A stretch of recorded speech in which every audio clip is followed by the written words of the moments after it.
welcome back. This is your own channel Inventive Classes. I am Sandeep Negi, your mathematics teacher. So today I am discussing an important problem which is related to your domain and range. So please keep your copy and pen with you and write each and everything carefully. Best of luck. Hello guys, welcome back. और अब हम यहाँ देखने जा रहे हैं domain और range इस पर्टिकुलर फंक्शन की निकालने की। तो function as you can see in the question is 1/2 sin 3x। ठीक है, अब मैं आगे बढ़ने से पहले अगर मैं आपको डोमेन की बात करूँ तो डोमेन क्या होता है बेटा? डोमेन x की एक ऐसी वैल्यू है जिसकी वजह से आपका फंक्शन एक डिफाइंड आंसर दे, एक वैलिड आंसर दे।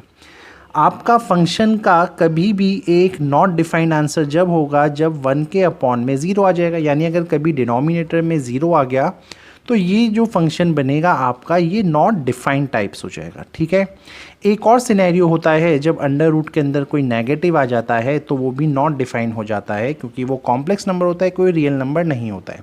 और हम यहाँ रियल टू रियल नंबर्स की ही बात करते हैं in case of domain and range. तो यहाँ तक तो थोड़ा बहुत क्लियर हो गया होगा। अब एक चीज़ मैं आपको थोड़ा यहाँ बता दूँ अभी, साइन एक्स की जो वैल्यू होती है, साइन एक्स की जो मैक्सिमम वैल्यू होती है वो होती है 1 या उससे छोटी, और साइन एक्स की जो मिनिमम वैल्यू होती है वो होती है -1 या उससे बड़ी वैल्यू। ठीक है, तो मैक्सिमम और -1 और 1 के बीच में ही साइन एक्स का कोई भी आंसर आता है। अब चाहे मैं साइन एक्स की बात करूं, चाहे मैं साइन 3x की बात करूं, अगर मैं साइन 3x की बात भी करूंगा तो ये भी तो एक एंगल है ना यार। तो साइन थीटा की वैल्यू इस केस में भी 1 और -1 के बीच में रहने जा रही है। अब चाहे आप साइन एक्स बोलें चाहे आप साइन 3x बोलें, वैल्यू तो इसकी मैक्सिमम मिनिमम इतना ही जा सकता है ना। तो यहाँ तक इस एक चीज़ को याद रखिए। अब मैं कुछ सिनेरियो आपके साथ डिस्कस कर रहा हूँ। ठीक है, मैं एज्यूम कर रहा हूँ कि साइन 3x को अगर मैं यहाँ पे 1 ले लूँ, उसकी मैक्सिमम वैल्यू को कंसिडर करूँ तो 2 - 1 आपको 1 देगा, यानी 0 नहीं आया डिनोमिनेटर में, यानी 1 की वैल्यू अगर ली जाए तो चलेगा। 1 से कोई भी छोटी वैल्यू आप लेंगे, लेट्स से साइन 3x का वैल्यू 0.5 आया, 0.5 रहने से ये 1.5 हो जाएगा। जब आप यहाँ 0.5 लिखेंगे ये भी एक वैलिड आंसर दे रहा है बिकॉज 0 नहीं आया। फिर आपने -1 पुट करके देखा, अगर आप यहाँ -1 पुट कर देंगे इसकी जगह, साइन 3x की जगह, तो 2 - -1 डेट विल गिव यू 3। तो कहीं ना कहीं यू गैस कैन सी, आप लोग यहाँ देख पा रहे हैं साइन 3x का इसके बीच में कोई भी वैल्यू आए आपके फंक्शन में कभी भी अपॉन में 0 नहीं आ रहा है। तो जो डोमेन आपका यहाँ पे है, डोमेन यहाँ पे जो इस फंक्शन का बनेगा वो क्या होगा? आप कोई भी रियल नंबर यहाँ पे डाल सकते हैं, आपको कोई ट्रबल नहीं होगा। आप कोई भी रियल नंबर यहाँ डालिए, अपॉन में कभी 0 नहीं आएगा। तो डोमेन का मीनिंग यहाँ पे क्या हो गया कि you guys can put any value of x here. आप यहाँ x की जगह कुछ भी डालिए, आपका कभी 1/0 होगा नहीं, तो इसलिए हमेशा एक डिफाइंड आंसर आएगा। ठीक है, तो यहाँ तक तो कोई क्लियर नहीं होगा डोमेन समझने में। अब इसकी रेंज पे चलते हैं यार।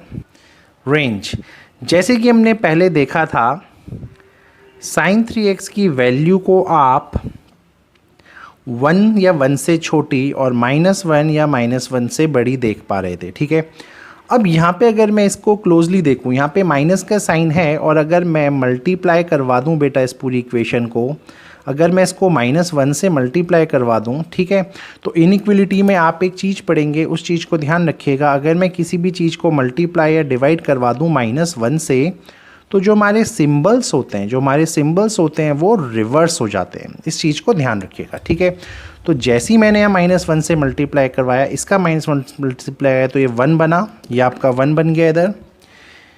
ठीक है, ये जो सिंबल था वो रिवर्स हो गया, इसका मल्टीप्लिकेशन माइनस से हुआ तो ये माइनस का साइन 3x बना, इसका जब मल्टीप्लिकेशन कराया ये -1 बना और सिंबल अगेन रिवर्स हो गया। ठीक है, अब यहाँ पे आप देख सकते हैं यहाँ पे तो प्लस का 2 है, तो अब आपने अगर ऐड करवाया प्लस का 2 इन तीनों जगहों पे, तो 2 + 1 बन जाएगा 3 which is greater than 2 - sine 3x, क्योंकि यहाँ पे 2 का प्लस कराया, और -1 में अगर आप 2 प्लस करेंगे तो this will give you plus का 1। अगर मैं अब इसको रीअरेंज करके लिखूँ तो 2 sin 3x इससे बड़ा नंबर 3 है तो इसको ऐसे लिखा जा सकता है, इससे बड़ा नंबर 1 है तो इस पूरी चीज़ को ऐसे लिखा जा सकता है। ठीक है, बट ये जो आंसर आया है ये तो कोई आंसर अभी आया ही नहीं है आपका। ये तो 2 sin 3x का आंसर आया कि ये 1 मिनिमम हो सकता है और मैक्सिमम ये आपको 3 देगा और इसके बीच की कोई भी वैल्यू देगा। अब थोड़ा केयरफुली सुनिएगा, बहुत केयरफुली एक चीज़ देखिएगा।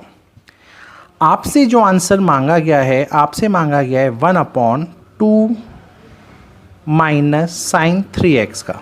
ठीक है, इस चीज़ का आंसर मांगा गया। सो अब इस चीज़ को अगर मैं अलग अलग सेपरेट करूं, जैसे 1 - 2 साइन 3x एक ऐसा लिख देते हैं और इसको 2 sine 3x which is less than और इक्वल टू 3।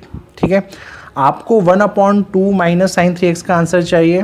अब अगर मैं इन दोनों इक्वेशंस को 2 माइनस साइन 3x से डिवाइड करवा दूं, 2 माइनस साइन 3x से डिवाइड करवा दूं तो ये हो जाएगा 1/2 minus sine 3x which is less than और इक्वल टू 1।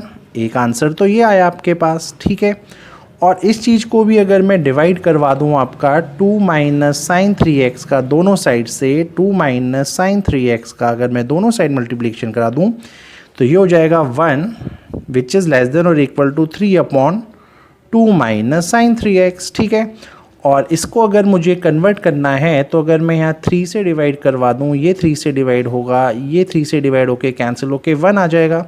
तो now you can see your 1/2 minus sine 3x जो है इसका वैल्यू यहाँ पे you can see is greater than 1/3। ये 1/3 से बड़ा वैल्यू है और उसके इक्वल भी है, और 1 से ये वैल्यू छोटा भी है यार और उसके इक्वल भी है। तो कुछ ऐसा है। तो कुल मिला के जो आपकी इस क्वेश्चन में रेंज आई है, जो इस क्वेश्चन में आपकी अब रेंज आई है वो क्या आई है? Your answer is 1/3 can come, और 1/3 से वैल्यू भी कैन कम, उससे बड़ा वैल्यू, और 1 भी कैन कम, और 1 से छोटा वैल्यू भी कैन कम।